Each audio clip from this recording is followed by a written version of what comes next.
제3절 영적인 세계로 눈을 돌리다. 끔찍한 고난을 겪는 이들 대다수는 영적인 무언가에 손을 내밀어 그 아픔을 해석하고 견뎌낼 힘을 얻기를 원한다. 연구 결과에 비춰보든 경험에 비춰보든 이는 어김없는 사실이다. 나치가 세운 죽음의 수용소에서 3년을 버티고 살아나온 유태인 심리학자 빅터 프랭클은 그 참혹한 상황을 어떻게 어떤 이들은 참고 이겨낸 반면 다른 이들은 그러지 못했는지 면밀하게 관찰했다. 빅터 프랭클은 차이를 빚어낸 요인으로 의미를 꼽았다. 현대인들은 행복을 찾는 것이 삶의 처음이자 마지막 목표라고 생각한다. 여기에 문제가 있다. 어떤 조건들이 행복을 가져다 주는지 판단해서 열심히 일한다. 행복을 얻기 위해 산다는 말은 곧 삶에서 무언가를 얻어내려고 노력한다는 뜻이다. 그런데 고난이 닥쳐오면 행복의 조건들이 모두 사라진다. 시련은 삶을 지속할 이유를 모조리 짓밟아 버린다. 하지만 의미를 위해 산다는 것은 인생에서 무엇을 얻으려는 것이 아니라 도리어 삶이 우리에게 무언가를 기대한다는 말이다. 달리 말하자면 개인적인 자유와 행복보다 더 중요한, 그래서 자신의 행복을 기꺼이 희생할 수 있는 무언가가 존재할 때에만 우리는 의미를 갖게 된다. 프랭클은 아예 세속적이거나 또는 말뿐인 종교인들 가운데 죽음의 수용소에 들어선 뒤 신앙으로 돌아서는 이들이 많았다는 사실에 주목했다. 수용소를 짓누르는 끔찍한 공포를 이겨낼 길은 그뿐이기 때문이었다. 수많은 수용자들이 너무나도 진지한 자세로 신앙에 대한 관심을 쏟아냈다. 그들은 막사 한 구석이나 캄캄한 가축 수송 열차 한 귀퉁이에서 기도하고 예배를 드렸다. 이렇게 신앙이 깊어지는 현상은 삶의 의미와 안전, 목적을 제공하는 세상의 근원들이 모조리 사라진 환경에서 지극히 자연스러운 일이었을 뿐 아니라 삶을 지속하게 하는 유일한 길이었다고 프랭클은 주장했다. 보스턴 마라톤 폭탄 테러 사건이 벌어진 뒤 애틀랜틱의 전속 기고가 엘리너 바크호는 보스턴을 위해 기도합시다 라는 포스트가 소셜미디어에 차고 넘치는 현상을 남다른 눈으로 지켜보았다. 그는 말한다. 쉴 새 없이 알람이 울려댔다. 그렇게 많은 비종교인 친구들이 기도를 이야기하는 것이 참으로 낯설었다. 기도하자는 글을 올린 내 페이스북 친구들 가운데 열의 9은 이렇다 할 신앙이 없는 이들이었다. 꼬박꼬박 교회나 회당에 나가는 이들이 아니었다. 일상적인 상황에서라면 기도에 관한 포스트를 올리는 일 같은 건 절대 없었을 것이다. 물론 위기를 맞아 기도하고 싶어하는 광범위한 충동은 오래가지 않았다고 한다. 하지만 바크호는 어떻게 신앙이 없는 맨하탄의 젊은 시민이 9.11 테러 사건을 겪으면서 저도 모르게 하나님의 이름을 부르고 싶은 마음을 품게 되었고 성경을 읽으려는 소망이 더 커졌으며 마침내 본격적인 기독교 신앙을 가지게 되었는지를 1인칭으로 서술했다. 앤드류 솔로몬의 유명한 책 부모와 다른 아이들은 청각장애, 성장장애, 다운증후군, 자폐증, 만성질환과 같은 어려움을 지닌 아기의 부모들의 이야기를 따뜻하게 그려낸다. 각 가정에 태어난 아기들은 집집마다 위기를 떠안기지만 솔로몬이 전하는 기본 메시지는 이것이다. 이 책에 담긴 대다수 가족들이 어떻게 해서라도 피하고 싶었던 사건들을 통해 결국 감사하게 되었다는 사실은 이 책의 가장 큰 수수께끼다. 독자들이 가장 흥미롭게 여기는 대목 가운데 하나는 아픈 아기들을 받아들이는 가족들의 이야기에 신앙이 끼어든다는 점이다. 그 부모들 가운데 하나인 데이비드와 사라는 앞을 보지 못하고 지적장애를 가진 사내 아이를 낳았다. 제이미는 점점 커가면서 제 힘으로 자리에 앉거나 몸을 가눌 수 없었으며 평생 소변줄을 달고 살아야 했다. 제이미가 남다른 상태임이 분명해질 즈음 부부는 다시 아이를 가졌다. 건강한 딸이었다. 그리고 이어서 두 번째 아들 샘을 낳았는데 이번에는 지적장애와 신경장애가 제이미보다 훨씬 더 심각했다. 사라는 아무리 냉정한 독자라도 놀랄만한 이야기를 솔로몬에게 들려주었다. 눈이 보이지 않고 지적장애를 가졌으며 말을 못하고 몸을 가누지 못하는 이 아이가 우리 가족과 다른 사람들에게 얼마나 큰 선물이 되었는지 알면 정말 놀라실 거예요. 아들에게는 다른 사람의 마음을 열고 어루만지는 자신만의 방법이 있어요. 어쩌면 이토록 많은 사람들에게 이렇게 큰 감동을 주는 걸까 늘 감탄하며 살아요. 첫 아들이 앞을 보지 못하고 지적장애를 가졌다는 사실을 알게 된 바로 그날, 사라는 데이비드에게 말했다. 어째서 이런 소리를 하는지 나도 모를 일이지만 제이미가 세례를 받았으면 하는 마음이 주체할 수 없을 만큼 간절히 들어요. 몇 년 동안 교회 문턱을 넘어본 적이 없던 부부에게 이런 충동은 그저 놀라울 따름이었다. 대다수 종교적인 교리들의 거부감을 느끼는 것은 여전했지만 제이미가 영혼을 가지고 있다는 사실을 알고 있었던 것 같아요 라고 사라는 설명했다. 이것은 이 부모에게 필요한 결정적 변화였다. 아들을 사랑하고 보살피려면 그 아이가 한치도 모자람이 없는 진정한 인간임을 알아야 했다. 몸이 전부라고 생각한다면 그러기 힘들 것이다. 아이는 인간을 인간답게 한다고 흔히 생각하는 역량들 대부분을 갖지 못했다. 그러나 사라와 데이비드는 인간의 본질, 곧 사람은 누구나 하나님의 형상대로 지어졌으므로 총명하든 모자라든 상관없이 몸과 영으로 이루어져 있다는 관념으로 되돌아갔다. 그래서 그들은 제이미를 동물이나 물건쯤으로 여기려는 유혹에서 벗어날 수 있었다. 리처드 슈웨드의 말처럼 고난에 대한 세속주의적 관점은 현재 시련을 겪고 있는 사람들에게 아무런 도움이 되지 못한다. 솔로몬의 책에 등장하는 가족들이 꾸준히 세속주의에 맞선 대항 담론들의 의지에 삶을 이어갈 뿐 아니라 도저히 견딜 수 없어 보이는 상황들마저도 넉넉히 헤쳐나갔음을 보여주는 사례는 그 외에도 수없이 많다. 외소증을 앓는 아들을 둔 아버지는 독실한 크리스천이었는데 하나님이 계심을 믿습니다. 하나님은 쓸모없는 존재를 만들지 않으십니다. 라는 고백에 기대어 아들을 깊이 사랑하기에 이르렀다. 자폐아를 낳은 엄마는 더없이 큰 위안을 준 손길로 교회를 꼽았다.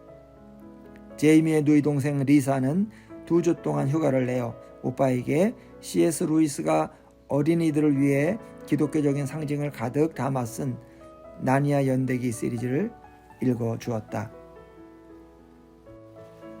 4절 세속적인 세계관의 대실패. 세속적인 인생관은 시련을 겪는 이들에게 도움을 주지 못한다. 어째서일까? 지금까지 찾아낸 사실들을 정리해보자. 우선 인간의 고통은 가늠할 수 없을 만큼 다양한 형태로 찾아오며 어마어마하게 다채로운 요인에서 비롯되기 때문이다. 서구의 접근 방식은 복잡 미묘하기 이를 데 없는 고난의 원인을 지나치게 단순화한다. 걸핏하면 희생을 주 원인으로 내세우는 식이다. 물론 희생당했다는 말로 설명할 수 있는 사건들이 많은 것이 사실이다. 부실한 건물에 살다가 화재로 숨진 아이들은 두 말이 필요 없는 희생자들이다. 소방법을 지키지 않은 건설회사의 희생자이다. 누전사고의 피해자들이다. 하지만 고난을 겪는 당사자에게서 비롯되는 시련들도 그만큼 많다. 서구식 분석의 틀에 가둘 수 없는 고난이 너무나도 많다.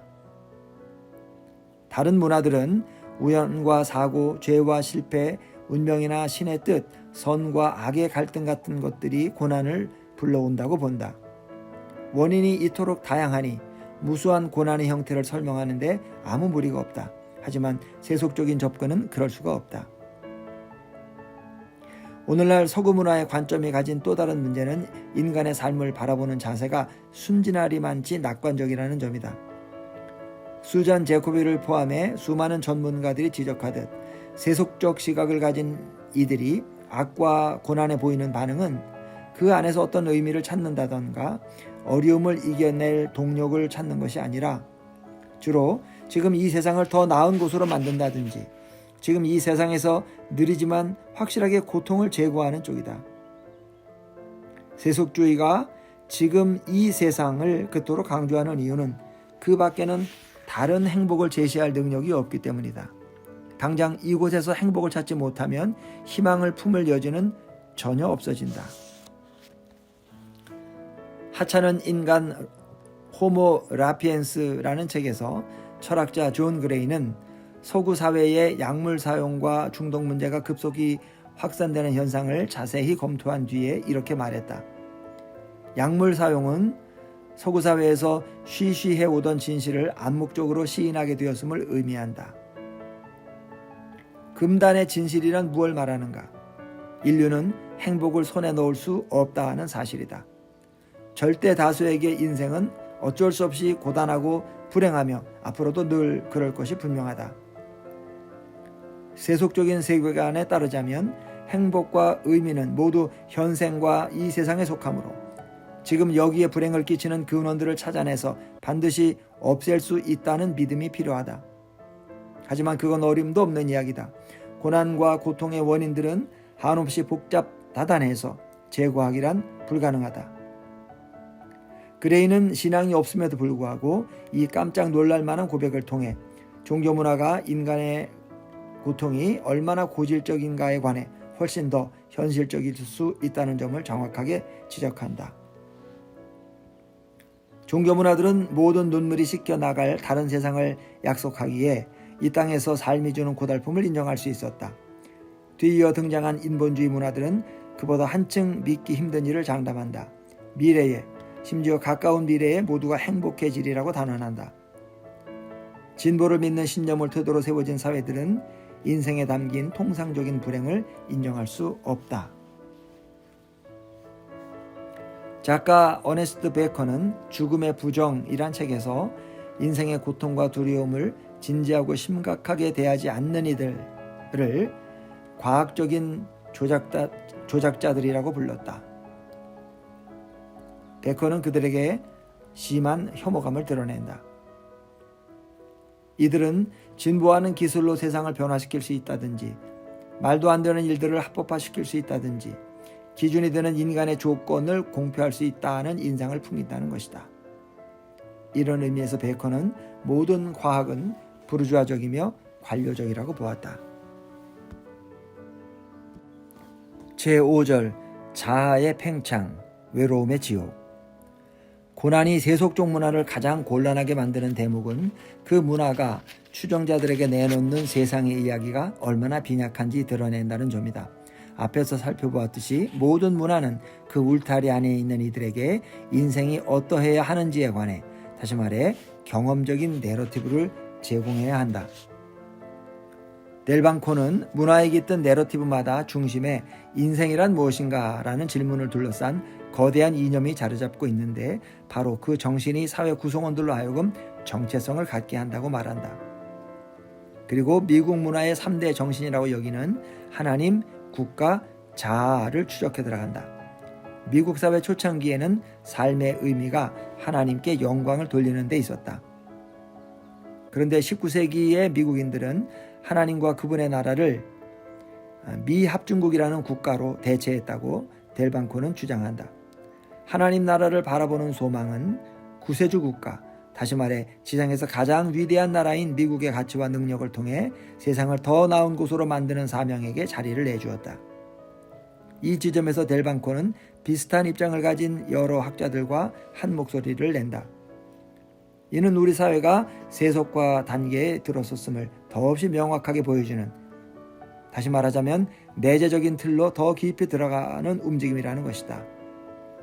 미국인들은 자신의 힘으로 삶을 꾸려가는 개별적인 인간이 되는데 온 힘을 쏟으면서 국수주의와 민주주의라는 새로운 신앙을 만들어냈다. 알렉시 드 토크빌은 1830년대부터 벌써 개인주의는 미국의 새로운 특성으로 자리 잡았다고 말한다. 미국인들은 오로지 혼자서 그리고 자신만을 위해 존재한다. 따라서 미국 역사 속에서 하나님은 여전히 대다수 미국인들의 신임을 받았지만 지난날보다 훨씬 더 멀리 떨어져서 세상 돌아가는 일에는 덜 개입하며 덜 신비롭고 위험이 덜하며 인간이 알아서 세상을 이해하고 개조하도록 내버려 두시는 분이 되었다. 델방코는 이런 구시대 문화의 이야기들은 수명을 다했다고 본다. 미국 역사에서 국가 단계는 아직도 개인의 자유보다 더 고상한 선을 염두에 둔다. 모든 문화가 늘 그래왔듯이 더 큰 가치를 위해 구체적으로는 나라를 위해 개인의 이익을 희생하라고 요구한다.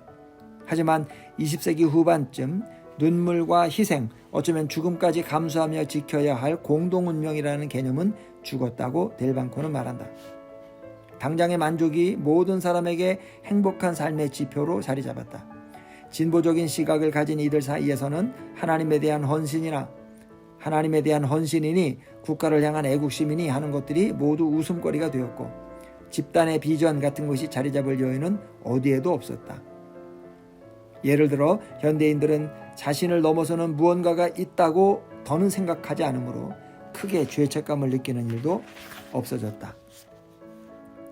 델방코가 우리 문화에서 자아를 향한 방향 전환이 강력하게 일어나고 있음에 주목했던 바로 그 즈음에 로버트 벨라는 마음의 습관이라는 이정표가 될 만한 책을 내고 이를 표현적인 개인주의라고 불렀다.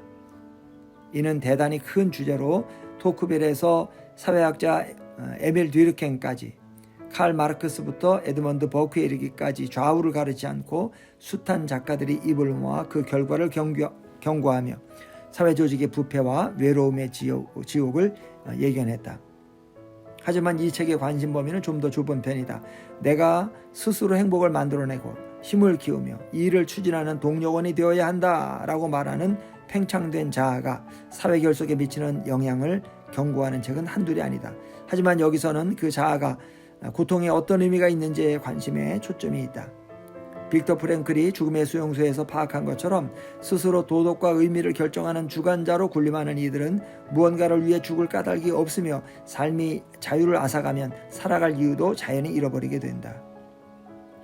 리처드 슈웨더와 앤드류 델방코가 제각기 저만의 방식으로 감지했듯 현대문화가 제공하는 인생 이야기는 개인의 안위와 권력을 넘어서는 궁극적인 목표를 설정하도록 이끌지 않는다.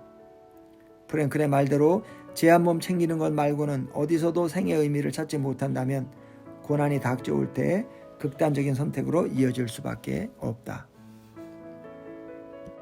제6절 전혀 다른 관점의 이야기. 지금까지 문화는 예외 없이 그 구성원들에게 삶이란 무엇이고 어떠해야 하는지 들려주게 마련이며 요즘 문화가 들려주는 이야기에는 고난이 들어설 여지가 없다는 이야기를 했다. 하지만 앞으로 살펴보려는 크리스천의 이야기는 완전히 다르다. 고난과 고통은 하나님을 외면하고 등을 돌린 결과다. 그러므로 하나님이 그리스도를 통해 인류를 구원하시려고 친히 걸으셨던 길이기도 하다. 그리고 이제는 우리도 그리스도처럼 거룩한 삶을 살 수 있는 통로이자 세상의 구세주의 사랑과 영광을 드러내는 결정적인 수단이다. 목회자이자 신학자인 윌리엄 윌리모는 사역 초기의 경험담을 들려준다. 교회에 나오는 산모 하나가 막 아기를 낳았다는 얘기를 듣고 병원을 찾아갔다. 병실로 올라가 보니 여인은 아기에게 문제가 좀 있다는 불길한 통보를 받고 주치의를 기다리던 참이었다. 곧이어 나타난 의사는 부부에게 아기가 다운 증후군을 가지고 태어났으며 상대적으로 가볍고 치료가 가능한 호흡기 질환도 있음을 알린 뒤에 이야기했다. 따로 손을 쓰지 않고 자연스럽게 내버려두는 쪽을 추천드리고 싶습니다. 그러면 아마 며칠 안으로 문제가 다 해결될 겁니다. 현재 상태 그대로 방치하면 아기는 자연스럽게 숨이 끊어질 것이 뻔했다. 부부는 어리둥절해하며 문제가 있으면 바로 잡아야 하는 것이 아니냐고 물었다. 의사는 안타깝다는 듯 부부를 바라보며 아이가 다운 증후군을 가진 채 성장하게 되면 가정에 엄청난 스트레스를 안기게 마련이라면서 다운 증후군 자녀를 둔 부부 가운데 상당수가 별거하거나 이혼한다는 연구 결과까지 들려주었다. 그리고는 쐐기를 박듯 말했다. 다른 두 자녀에게 이런 어려움을 안기는 것이 타당하다고 생각하십니까? 어려움이란 말에 산모는 퍼뜩 말귀가 트이는 눈치였다. 지금까지 아이들은 한 점 모자람도 없이 세상의 유익을 누리며 안전하고 편안하게 살았으며 그래서 도리어 세상의 시련과 어려움이 얼마나 많은지 아는 것이 거의 없다고 응수했다. 그러고는 하나님의 손길을 거론하며 이렇게 말했다. 이런 아기가 우리 같은 가정에 태어난 이유를 이제 확실히 알겠네요. 우리 아이들은 앞으로도 아무 탈이 없을 겁니다. 의사는 기가 막혀 말이 안 나온다는 투로 윌리문을 바라보며 당부했다. 알아듣게 말씀 좀 해주세요. 앞으로 어떤 상황이 전개될지 제대로 일러주어서 순진한 생각만으로 이 일을 해결하려 들지 않게 해야 된다는 데는 100번 공감할 수 있었다. 하지만 의사의 귀에는 낯설게 들렸을지 몰라도 부부의 말에도 논리가 정연했다. 의사의 논리에 잘 드러나 있는 우리 문화를 지배하는 내러티브에서 고난이라는 단어는 어떻게 손을 써볼 수가 없이 부정적이다. 인간의 욕망을 가장 중요한 잣대로 삼아 삶을 평가하는 탓에 무슨 수를 써서라도 고통을 피하는 것이 중요하기 때문이다. 하지만 이 부분은 세상의 타락과 예수 그리스도를 통한 구원을 말하는 크리스천의 관점으로 삶을 바라보았다. 그런 그들에게 고난은 구원을 받아 남을 섬기는 길이자 하나님을 영화롭게 하는 방편이 된다. 제7절 시련을 통해 삶과 영혼의 실상에 눈뜨다. 구약성경 열왕기 하에는 아람 군대의 부유하고 유력한 장군이었던 나아만의 이야기가 나온다. 장군은 한센병에 시달리며 서서히 죽어가고 있었다. 그런데 이스라엘에 전능하신 하나님이 역사하신다는 소문을 듣고는 많은 재물과 아람의 통치자에게서 받은 협박 문서를 들고 길을 나섰다. 이스라엘 왕을 찾아간 나아만은 한센병을 고쳐내라고 요구했다. 요즘 사람들이 흔히 그러하듯 장군 역시 돈과 권력, 전문 지식으로 어려움을 해결할 수 있으리라 여겼다. 하지만 이를 들은 이스라엘 왕은 옷을 찢으며 대답했다. 내가 사람을 죽이고 살리는 하나님이냐? 그리하자면 하나님만 하실 수 있는 일을 나더러 어쩌라는 거요? 라고 말한 셈이다. 오늘날 우리는 이스라엘 왕의 이 부르짖음에 귀를 기울일 필요가 있다. 역경이 닥치면 다들 문제를 해결하는 열쇠가 공공정책의 개혁이나 심리치료에 뛰어난 전문가의 도움 또는 과학기술의 진보라고 생각한다. 하지만 단순히 그런 수단을 동원해 밀어내기엔 세상의 어둠이 너무나 짙고 깊다. 인간의 지식으로 어둠을 통제하고 물리칠 수 있다는 믿음은 자만에서 나오는 그릇된 판단이다. 평소에는 제대로 감지하지 못하지만 9.11 테러 사건이나 뉴타운 총기 참사 같은 사건이 일어나면 세상의 어두움이 견딜 수 없을 만큼 무겁게 우리를 찍어 누른다. 이런 재앙과 비극 앞에서 수동적인 마음가짐을 품어서는 안 된다. 공공정책을 바꾸는 게 특정한 유형의 어두움을 몰아내고 다시 깃들지 못하게 막을 수만 있다면 모든 수단을 총동원해 추진해야 한다. 하지만 아울러 그런 수단들만 가지고는 충분치 않음을 깨닫는 것이 대단히 중요하다. 악은 세상의 구석구석에 깊이 숨어 있으며 영적인 뿌리를 가지고 있다. 축소하거나 완전히 없애버릴 수 있는 경험적인 요인들로만 이루어진 것이 아니란 뜻이다. 하늘과 땅에는 그대의 철학으로는 상상조차 해보지 못한 일들이 수두룩하다라는 햄릿의 말 그대로다. 이보다 더 정확하게 핵심을 찌르는 한마디는 J.R.R. 톨킨의 소설 반지의 제왕에 나오는 악을 무찌르고 눌러 놓아도 한숨을 돌리고 나면 놈은 어김없이 또 다른 모습으로 나타나 다시 자라난다 라는 구절일지 모른다. 무엇을 어떻게 하든 인간의 고통과 악은 절대로 송두리째 뽑혀나가지 않는다. 온 힘을 다 쏟아 멈추려 해봐도 악은 다른 꼴을 하고 새로운 방식으로 또 고개를 쳐든다. 거기에 맞서려면 세상의 자원을 넘어서는 무언가가 필요하다. 마침내 나아만은 재물이나 기술, 전문적인 능력이 아니라 하나님, 바로 그분을 향해 돌아섰다. 그리고 오만하게 자기 자신이나 다른 전문가들을 신뢰하는 대신 겸손으로 마음을 건강하게 하라는 명령을 받았다. 결국 그는 몸의 병을 고쳤을 뿐 아니라 하나님과 새로운 관계를 맺고 은혜와 기쁨이 가득한 심령을 얻었다. 시련은 나아만을 이끌어 구원에 이르게 했다. 어째서 하나님은 이 세상에 그토록 많은 악과 고난이 판을 치게 내버려 두시는가? 라는 질문에는 답할 생각조차 않는다. 물론 이런 사례가 고통을 정당화하는 것은 아니다. 그럼에도 불구하고 고난이 없이는, 삶과 영혼의 온갖 실상을 자각하게 만드는 고통이 없이는 하나님을 찾게 될 가능성이 거의 없다는 것이 성경의 주요한 가르침이다. 그리스도 역시 십자가의 한없는 고난을 겪으시고 나서야 비로소 구원과 은혜를 베푸셨다. 주님이 그런 고통을 피하지 않고 인내와 용기로 직면하실 만큼 우리를 사랑하신 것처럼 우리도 주님의 뒤를 따르기에 모자람이 없을 만큼 깊이 신뢰하는 법을 배워야 한다. 그리스도의 연약함과 친히 겪으신 시련이 부활의 권능에 이르게 한 것처럼 우리의 연약함과 시련도 마땅히 그러할 것이다.